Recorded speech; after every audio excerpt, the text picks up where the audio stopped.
The Chinese government just launched several mini stimulus policies last week. Do you think that shows some unease among the leadership about the economic slowdown? No, I don't. I think that the government is actually, though, sending confusing signals to the world on its concerns over economic growth.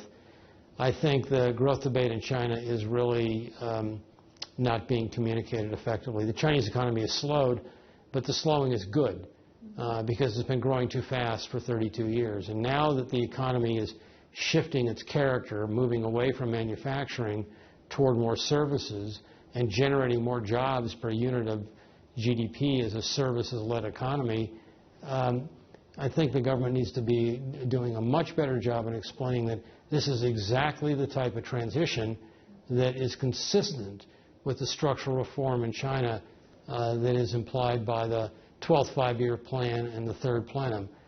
Anything, in my view, in the 7 to 8% range, the government should welcome and celebrate as a sign of the long-awaited structural change in China, rather than a signal that things are coming unglued.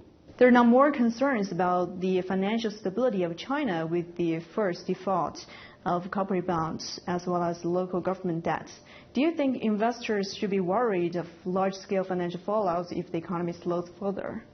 Look, I think there's always a risk of financial stress for any economy when it slows. China's had one default, maybe two, if you're and it will probably have an awful lot more in the years ahead because that's normal for any market-based financial system. The fact that China's had none is indicative of the heavy hand of government as a central planner in making certain that no one fails. And the government, as it's pulling out from central planning, going to more of a market-based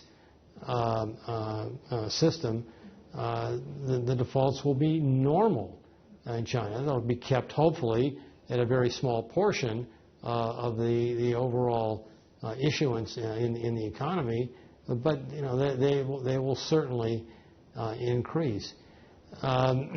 Shadow banking, local government debt, property-related issues, those are all very real issues. I think that the government is focused on them.